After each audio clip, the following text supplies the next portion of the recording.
논산 노성산성 사비를 지키는 마지막 완충지대에서 백제의 시간을 걷다. 노성산성은 논산시 노성면 소재지의 뒷산에 있다. 애양공원에서 산길을 따라 천천히 오르면 약 30분 만에 노성산 정상부에 닿는다. 해발 348m. 수치로만 보면 높지 않은 산이지만 이곳에 서면 백제의 수도 사비성을 향해 겹겹이 이어졌던 방어의 시간을 한눈에 느낄 수 있다. 노성산성은 단순한 지방 산성이 아니라 남부여가 수도를 지키기 위해 마지막까지 포기하지 않았던 동방 방어선의 요충지였다. 1. 웅천주와 두 개의 현. 백제의 옛 도성이었던 공주는 성왕 이후 남부여 시기의 웅진성 또는 웅천주라 불렸다. 삼국사기 잡지 지리조에 따르면 웅천주에는 두 개의 속현이 있었는데 바로 열야사년과 버름지연이다. 버름지연은 금강 이북, 금강의 북쪽 지류인 유구천 일대를 다스렸으며 그 치소는 지금의 공주시 신풍면 일대로 추정되는 신풍산성이다. 반면 열야사년은 금강 이남, 웅천주의 남쪽에 위치한 현으로 오늘날 논산 노성천 유역을 관할했다. 이 두 현의 배치는 단순한 행정 구획이 아니라 금강을 중심으로 한 입체적 방어 체계의 일환이었다. 2. 물길이 만든 방어선. 노성산성을 이해하기 위해서는 먼저 물길을 따라야 한다. 금강의 서쪽 지류인 논산천은 두 갈래의 물을 모은다. 북쪽에서는 계룡산에서 발원한 물이 계룡 저수지를 거쳐 노성천으로 흐르고 남쪽에서는 대둔산에서 시작된 물이 장선천을 지나 탑정호에 이른 뒤 논산 시내 동쪽을 관통해 노성천과 합류한다. 이 물은 다시 강경읍 북쪽에서 강경천과 만나 금강으로 흘러든다. 이 복잡한 수계는 곧 자연방어선이었다. 신라군이 황산벌을 넘어 사비성으로 접근할 경우 이 지역은 반드시 통과해야 할 공간이었고 열야사년의 치소인 노성산성은 바로 그 길목을 틀어지고 있었다. 3. 열야사년의 치소 노성산성. 노성산성은 노성면 소재지 뒤편 산에 자리한다. 남부여 시절 이 산성은 단순한 현성이 아니라 수도 사비성의 동방을 방어하는 전초기지였다. 만약 신라군이 황산벌을 넘어 탄현을 통과해 진격했다면 이들은 노성천을 따라 북상하거나 남으로 우회했을 가능성이 크다.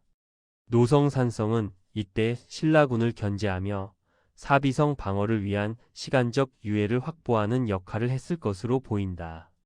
백제의 방어 전략은 적을 무조건 막는 것이 아니라 시간을 벌어 수도가 대응할 수 있도록 만드는 데 있었다. 노성산성은 바로 그 시간의 성이었다. 4. 산성의 구조가 말해주는 것. 노성산성은 해발 348m의 노성산 정상부와 그 남쪽으로 내려오는 두 개의 능선을 감싸 안듯 축조되었다. 전체적으로 북쪽이 높고 남쪽이 낮은 북고남저형 삼태기식 산성이다.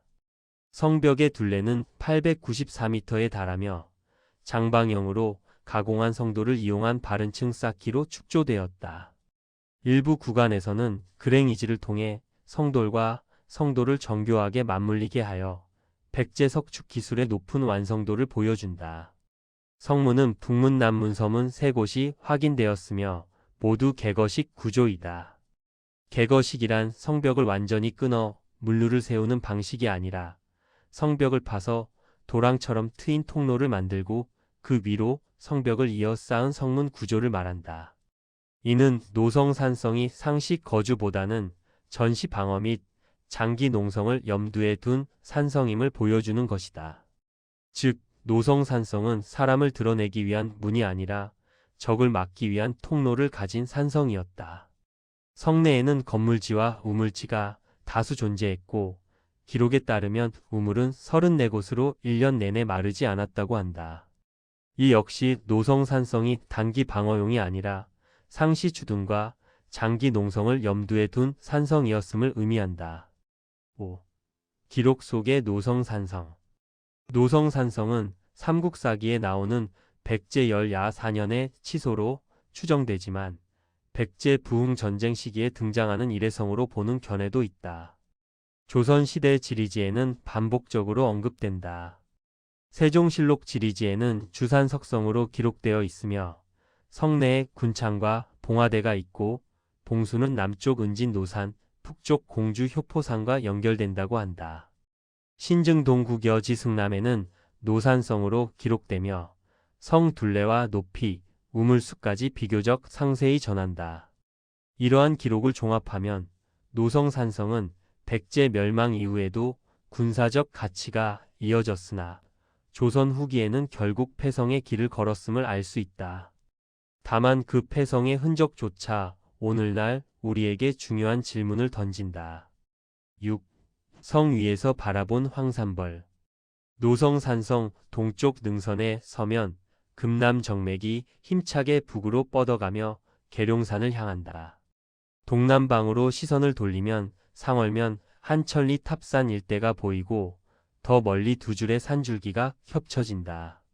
가까운 줄기는 탑산, 그 뒤의 줄기는 바로 황산성과 주산성이다. 이 풍경 앞에서 계백 장군을 떠올리지 않을 수 없다. 신라 김유신의 군대는 백제 산성들을 하나하나 공략하지 않고 당나라 소정방 군대와 사비성에서 합류하기 위해 산성을 우회하며 진격했다.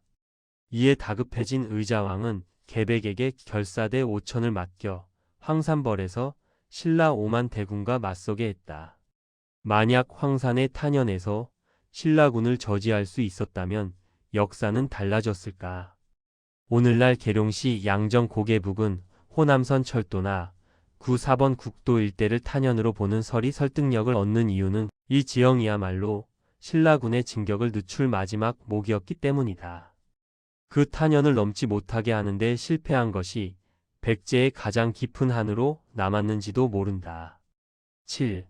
산성은 답하지 않는다. 노성산성은 오늘날 대부분 무너져 있다. 그러나 무너진 성벽 위를 걷다 보면 이곳이 단순히 실패의 현장이 아니라 끝까지 책임을 다하려 했던 공간이었음을 느끼게 된다. 열야 4년의 치소로서 그리고 사비성 방어의 완충지대로서 노성산성은 자신에게 맡겨진 역할을 다했다. 산성은 아무 말도 하지 않는다. 그러나 정상에서 내려다본 물길과 산줄기 그리고 황산벌의 방향은 분명히 말하고 있다. 백제는 쉽게 무너지지 않았고 마지막 순간까지 시간을 벌기 위해 싸웠다고. 역사는 도성에서만 쓰이지 않는다. 이렇게 이름 없는 산성과 물길 그리고 그 위에 서 있던 사람들의 결단 속에서 완성된다. 노성산성을 내려오며 나는 다시 한번 묻게 된다. 나라를 지킨다는 것은 무엇이었는가? 그리고 우리는 그 시간을 얼마나 기억하고 있는가?